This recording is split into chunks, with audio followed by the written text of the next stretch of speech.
Om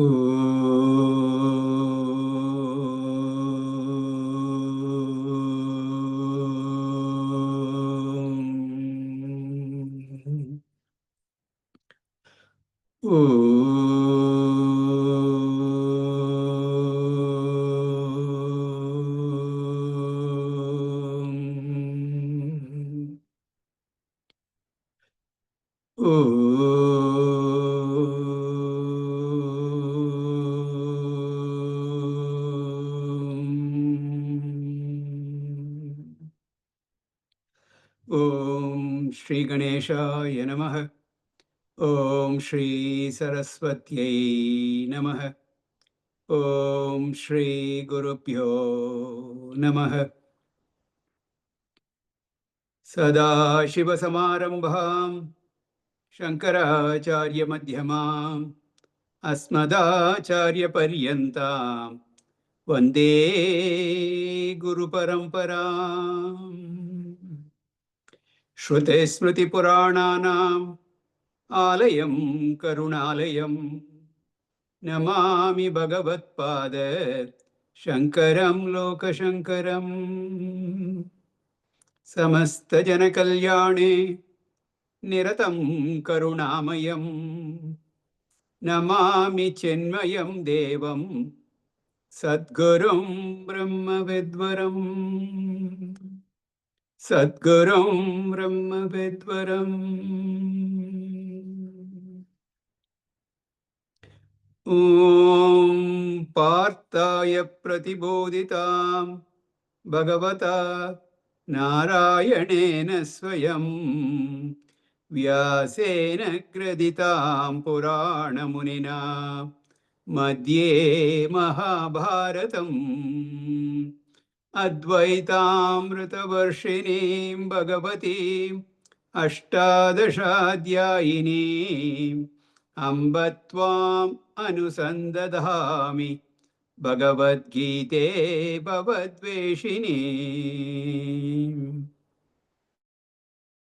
Arunendra Rudra Marutah Stunvanti Devyaistavaihi Vedai Sangapadakramopanishadaihi Gayanti Yam Samagah Dhyanavastita Tadgatena Manasa Pashyanti Yam Yogino Yasyantam Navidusura Suraganah Devaya Tasmai Namaha Devaya Tasmai Namaha.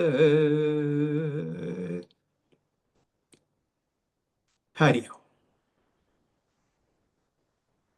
Arjuna asked the question, Sthita Prajnasya Ka Bhasha? What is the definition of Sthita Prajna? What is the Lakshana of the Sthita Prajna? The characteristics of someone who is established in Atma Jnana. The self-knowledge, one who is established, who has a nishtha. What are his characteristics? So in this last section of the second chapter, Bhagavan gives a very elaborate answer. He said, the jnani has given up all desires and he revels in the self by the self. He is not carried away by extreme joy, nor is he pulled down by sorrow.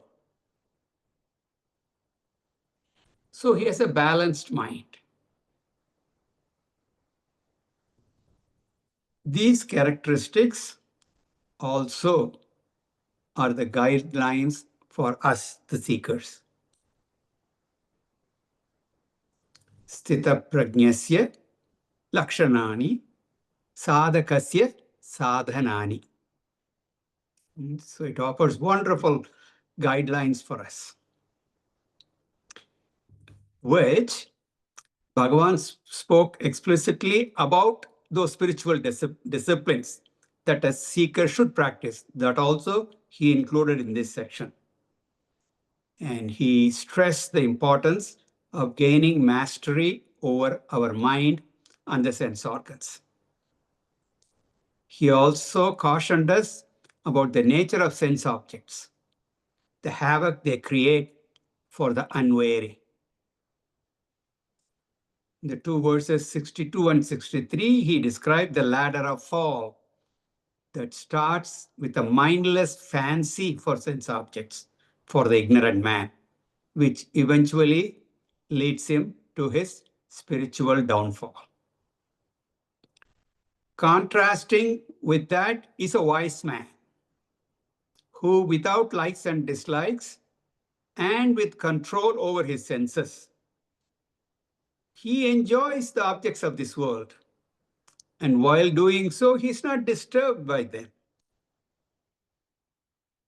But instead, he's ever cheerful. So when you get the direct experience of the self, that knowledge destroys all sorrows. And that self-knowledge also becomes well-rooted. That is what we call sthita prajna or a sthira prajna. And in the last class, we saw how Bhagavan emphasized the importance of mind and sense control. He said, Nasti buddhirayuktasya nacha ayuktasya bhavana nacha bhavayatas shantihi ashantasya kutas sukham. How can a mind that is not at peace, the mind that is being disturbed by sense object, how can such a mind ever enjoy happiness? On the other hand, the one indriyanam hicharatam yanmana manaha anuvidiyate tatasya harate prajnam vayurnava ivambasi. One whose mind just follows the senses.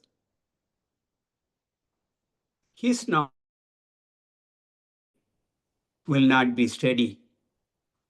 And he compares him to a boat that is tossed about in the waters by the wind. And then Bhagavan began to conclude this topic. Tasmat yasya mahabaho nigrihitani sarvashah indriyani indriyatebhyah tasya prajna pratishtita. The one whose sense organs are restrained, mastered, withdrawn from all sense object, his knowledge is firm. Then a beautiful but rather difficult description was given in the 69th verse. Ya nisha sarvabhutanam tasyam jagrati sanyami yasyam jagrati bhutani sa nisha pashyato munehe. A man of firm wisdom, that's sthita prajna, is one who is awake to the absolute reality and he is asleep to the world. It's not that he's all the time oblivious to the world. He goes on acting in the world only.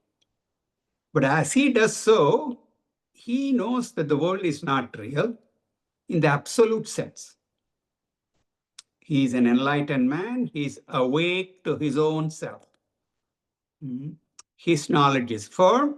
He is established in that knowledge. An ignorant man has no entry to that reality.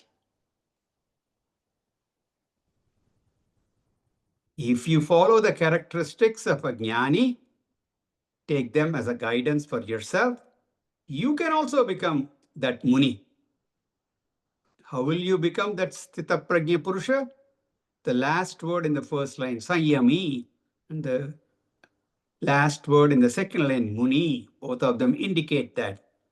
The way to become that sthita prajna purusha is first you become sanyami, and then you become a muni. So you must first have sanyama, control over your senses, and then be a muni, a thinking, contemplative person. See, there are some people who practice self-control, but they don't take to scriptural studies. Then there are others who study the scriptures, but they don't have sense control or self-control. One should have both. One should do both. That point was beautifully illustrated by that example in verse 69. Now, Sri Krishna gives another example. In the next verse, verse 70, let us read. Apuryamanamachala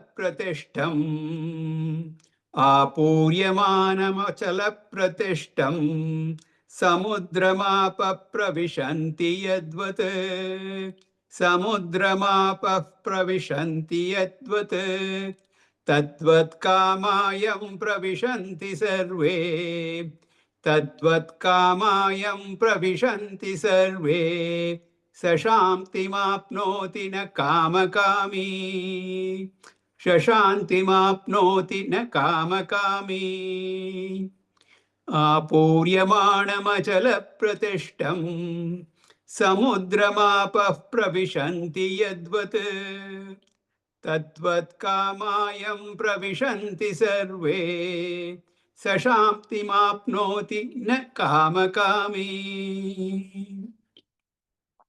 So here another example is given. Bhagavan gives another example. And this example is much simpler. Here the jnani is compared to an ocean. What is the glory of an ocean? It's ever full. It's Purnam. Purnam, full. Rivers may be full or they can run dry. Similarly, tanks, ponds, and wells, they can run dry. But an ocean, never. It's ever full. Its fullness does not depend upon any external factors. Rivers or rains do not fill up the ocean. If a river claims, I am pouring into you, therefore only you are full, the ocean will not even care to respond. The ocean knows that the very river is born out of me alone, water is evaporated, and it comes back as rain, and the rain in the catchment area originates the river, and the cycle goes on. So the ocean knows I don't depend on the rivers, but the rivers depend on me. So what are the glories of that ocean? First, I said it is Purnam. It is also Swatantram. The river's arrival does not bother the ocean. And if the river were to go on strike, that will not affect the ocean. That's why there is the expression, it's a drop in the bucket, a drop in the ocean. The polluted river waters may enter the ocean, but the ocean does not get polluted.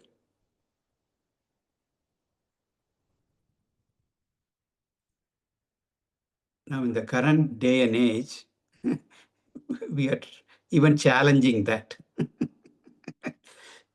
The ocean levels are rising because of global warming, they say. And then the plastics that we throw, they are polluting. So you understand this, and don't bring up such examples. Those things are happening. But this ocean is huge, and all these little things will not bother that. In the same way, a jnani's mind is ever full. And ajnani's mind is a tank mind, a well mind, a pond mind, small body of water, they are not always full. And their fullness depends on external factors. Jnani, on the other hand, is ever the same in all pairs of opposites. So let us look at the words now. First, the example. Samudram, the ocean. Apuryamanam is independently full, ever full. And achala pratishtham ever remains undisturbed by the arrival or non-arrival of river waters, anything, or the rains. Into this great ocean, apaha pravishanti, varieties of waters, rivers enter. With all those waters, the ocean is still ever full.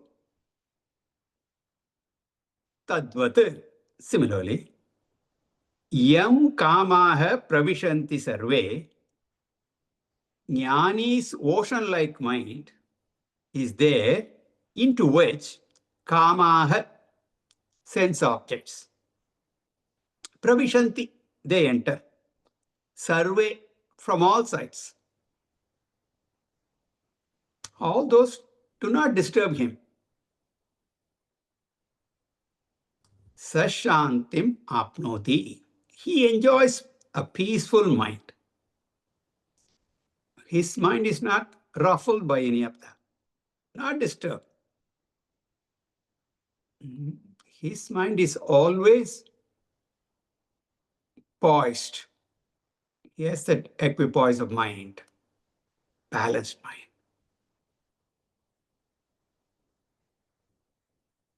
He enjoys such a mind all the time. But that is not the case with kama kami, an ignorant person who is full of desires. So many desires. And he depends on so many external factors for his happiness. In the case of a wise man,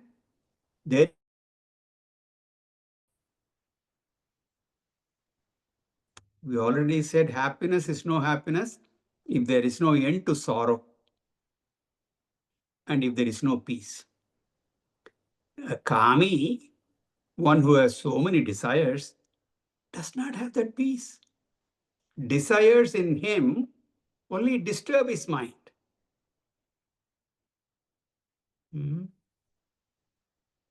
So how can he be happy?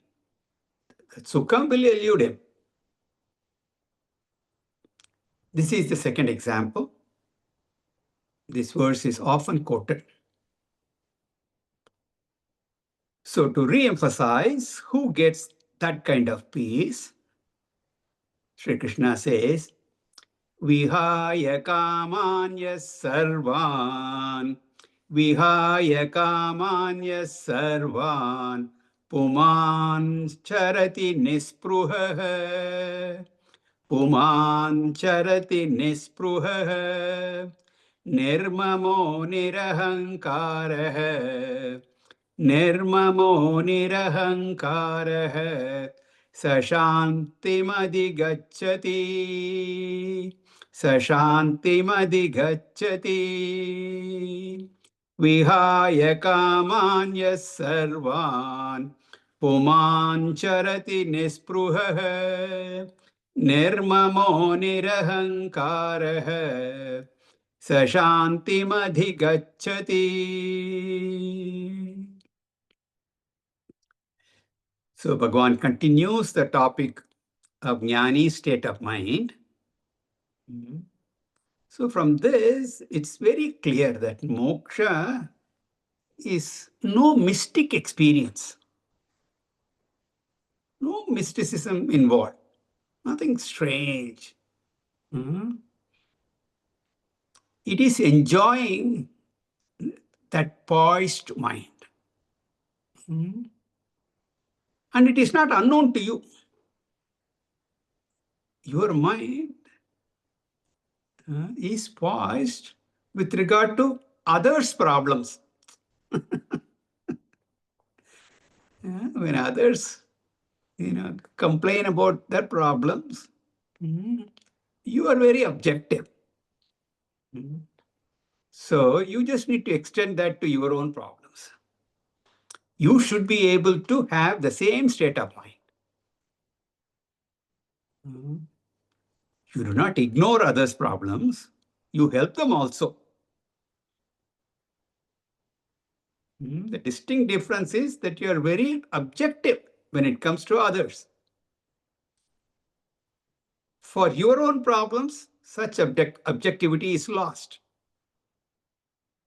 So if I'm able to have that kind of same objectivity with regard to my situations, then I'm a Jivan Mukta. So that state of mind is known to you. It has to be applied to you also. It's no mystery, no mysticism, nothing. And we do enjoy. But then it comes and goes. In the case of a jnani, it's always there. It's always there. So Bhagavan says, Yaf Puman Nispruhaha. Here Puman refers to a jnani. Puman means a man. But here we are talking about a wise man, a jnani. So a jnani is one who is nispruhaha. He is not dependent upon any external factors to make him happy. He's not relying on any external objects. He does not reject them. It's not that he should physically renounce everything. He handles all of them. He deals with them. He also enjoys all relationships, but he's not attached to them. As long as those things are available, as long as that relationships are there, it's wonderful. But if they're not there, not available, doesn't affect him. Whenever and wherever there is a dependence on external factors, there is always the risk of losing your peace, your happiness. He is nispruha. He's not seeking it. He's not attached. That stickiness is not there. He's not seeking anything from all that. Thus, sarvan kaman vihaya, giving up the dependence on those sense objects with total detachment, ajnani charati. He moves around. He moves around in this world. He's living in this world only. Remember, Arjuna asked, Vrajeta kim? How does a jnani move about? This is how he moves about in the world. It's a direct answer. He goes around, nispruha, without any longing or craving. Nirmamaha, without any possessiveness.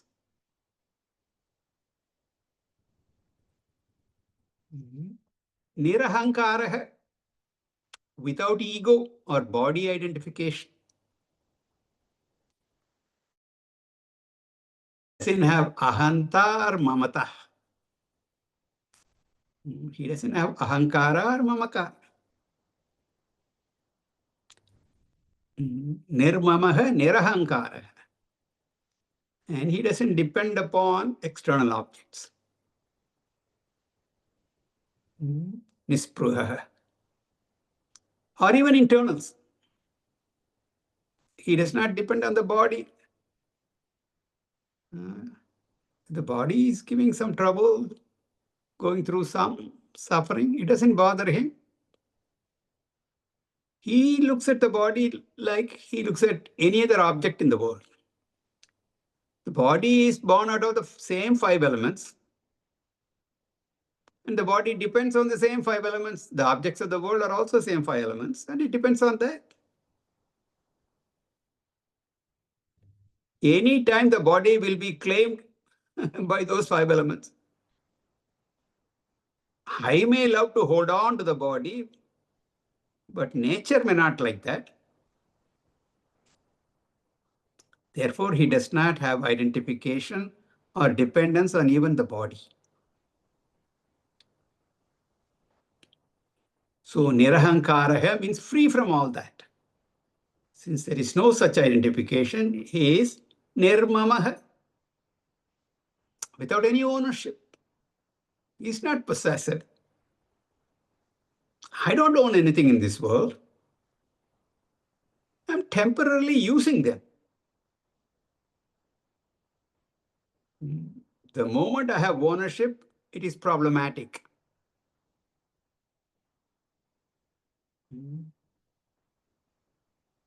So Jnani remembers, I'm not the body, nothing belongs to me. So the I-ness and the my-ness, he has none of that. With this attitude, he enjoys. As long as they are available, he enjoys.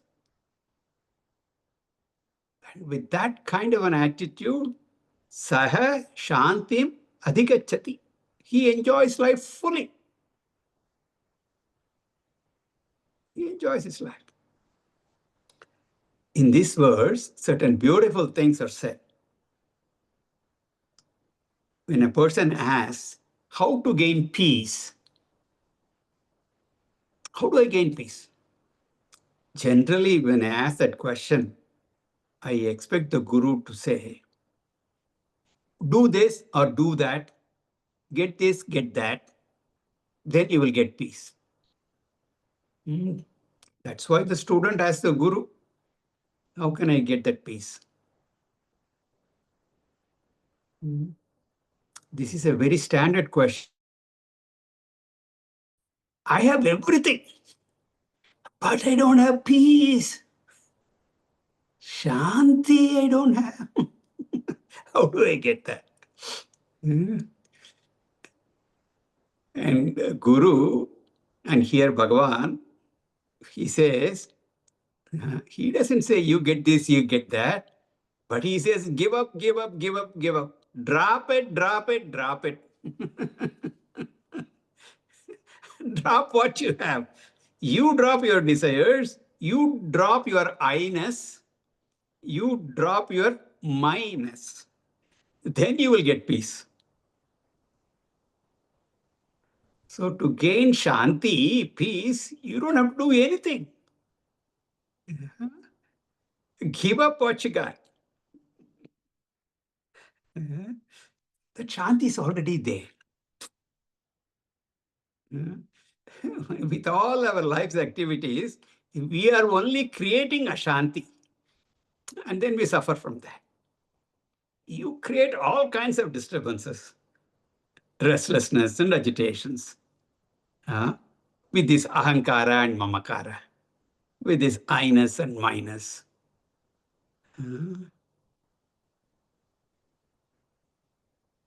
A simple example is silence. Let us take silence. How can you gain silence? Stop making noise. Shut up. There'll be silence automatically. You have disturbed it. Everything was quiet. You agitated by making noise. Stop that. You will gain your silence back. Okay. The awareness as to what causes Ashanti and then dropping them will give you Shanti. Really speaking, nothing to be gained, achieved, or anything. It's your own self. This knowledge, when everything is gone, what is left? That is Shanti, that is me. It's not something that I possess, my property. not some quality that I have, my attribute, nothing like that. It's just me only. It's me, myself. Now we come to the very last verse in this chapter, rather long chapter. When Bhagwan was giving all this teaching, listening to all that, he's thinking, all this is fine for you, Bhagwan, but I'm already quite old. I don't have enough time to realize this. My clock is ticking. Countdown has started. But you are saying, give up, give up, give up everything. Don't worry, just be yourself. You are saying, you be Brahman. That is who you are. But I have this worry. I am disturbed. My Brahmanishta is gone. My other worry is that at the time of death, my mind may get distracted. Again, my Brahmanishta may be gone. So Bhagavan says, okay, still you don't worry. Just listen to this last verse. Yesha Brahmi Sthiteh Partha. Yesha Brahmi Sthiteh Partha. Nainam Prapya Vimuhyati. Nainam Prapya Vimuhyati. Sthitva Syam Antakalepi. Sthitva Syam Antakalepi. Brahmanirvanam racchati. Brahmanirvanam racchati. Yesha Brahmi Sthiteh Partha. Nainam Prapya Vimuhyati. Sthitva Syam Antakalepi. Brahmanirvanam racchati. So Bhagavan says, this state of mind that is born out of a clear understanding of Vedanta, clear understanding of Atma Jnana, self-knowledge of who I am, as it has been described earlier in this chapter, in verses 12 through 25, is the Brahmi Sthitihi, the state of Brahmanhood, otherwise called Jivan Mukti. Hey Partha, O Arjuna, what is the glory of this? Yenam Prapya, the one who has gained this, na vimuyati, he does not get deluded. Once a person attains a state of mind, thereafter there is no falling back into samsara.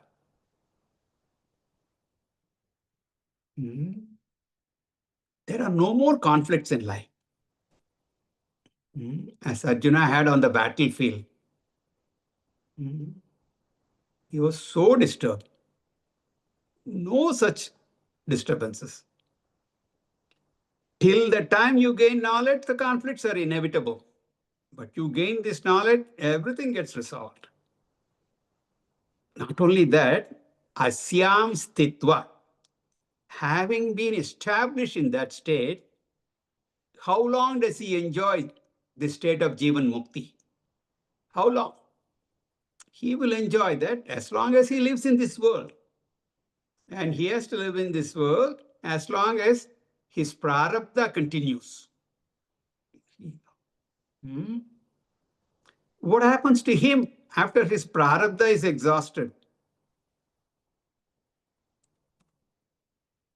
At the time of death, when prarabdha gets exhausted, that is the time of death. That is when the body drops. He was a Jivan Mukta. He was liberated while living. He was living because the prarabdha was continuing. And when prarabdha ends, and he drops his body, what happens to his liberation? Will that be lost? Will he be bound again? No, no, no. Do not worry about that. Antakalepi, antakale api, Brahma nirvanam ruchati. After death also, he will be liberated only. We call that state as Videha Mukti. He has Mukti. He is liberated, period. We use all these terms, Jivan Mukti and Videha Mukti, etc. That is with reference to something else. Jivan Mukti, he is still living, the body is still there because of Prarabdha. So we call that state Jivan Mukti. The body drops. Videha Mukti, he's given up the body. So that is Videha Mukti, that's all. The Mukti is Mukti. Moksha is Moksha. He is liberated, period. So don't worry. I am liberated now, but when the body drops, will I get another body and have to go through this all over again? No, no, no, no. Nothing like that. It's not so. What happens is, he merges into Parabrahma. Param Brahma, he merges. He will not have rebirth. The gross, subtle, and causal body merges into the totality. That's what happens in the case of a jnani, when he drops his body. In the case of an ignorant person, the physical body alone merges into the gross elements. Your body is burnt, becomes ashes. When it is buried, eventually it just disintegrates, becomes part of that soil. That's all. Merges back into the elements, gross elements. But the subtle body, that travels for an ignorant man. But for a jnani, that mind, the subtle and causal body merges into the subtle elements. So jnani is free from rebirth because his karmas. What is the reason for birth? Karma. For a jnani, all his karmas are gone. Sanchita karmas became null and void. Agami karma, because he's not a karta anymore, there is no agami karma. Prarabdha karma, at the time of death, his prarabdha karma is exhausted. So all karmas are gone. There is no reason for rebirth. Therefore, he doesn't come back. And you can gain this knowledge at any time in your life. As a youth, as a middle-aged person, even at the tail end of life. Once you get that knowledge, you are liberated, period. So Bhagavan talked about Jivan Mukti and also Videha Mukti. It's only one Mukti. And with this, he concludes this chapter. This chapter concludes with this important topic of Sthita Prajna Lakshana. This is the last topic of this chapter. Thus, we conclude the second chapter. If you understood this chapter, there is no need to study further. I release you. You are liberated. But then, every chapter is beautiful. So let the beat go on. Om Tat Saditi Srimad Bhagavad Gitasu Upanishadsu Brahma Vidyayam Yoga Shastre Shri Krishna Arjuna Samvade Samkhya Yoga Nama Dvitiyodhyayah. So we have seen the meaning of this concluding verse. At the end of each chapter, we will see that also. very similar to the first chapter, only the title of the chapter is changed to Samkhya Yoga. First chapter was Arjuna Vishada Yoga. This is Samkhya Yoga. Here the word Samkhya means Atma, Atma Jnana. That is the main thrust. Self-knowledge is the thrust of this chapter. And then the rest of the meanings of is the same. Srimad Bhagavad Gita is a dialogue between Bhagavan Sri Krishna and Arjuna. And it gives both Brahma Vidya, that is the main message, subject matter of Bhagavad Gita. But in addition, it also gives you Yoga Shastra, all the preparations that one needs to have to gain that knowledge. So with this, we conclude this beautiful chapter, second chapter, very comprehensive chapter. I was not kidding when I said, once you understand this, you have complete picture. And the message of Vedanta is given, it's complete in this chapter. Of course, the later chapters elaborate. Chapters 3 through 17 is a commentary on what was said in the second chapter. And Bhagavan beautifully will summarize everything in the 18th chapter. So you can look forward to this elaboration and exposition of what we have seen in the second chapter, starting from chapter 3. Next class, what I will do is give you a summary of this second chapter. And then after that, 2 weeks from today, we will start on the third chapter. Om Purnamadah Purnamidam Purnat Purnamudachyate Purnasya Purnamadaya Purnamevavashishyate. Om Shanti Harihi Om Shri Gurubhyo Namaha Harihi Om.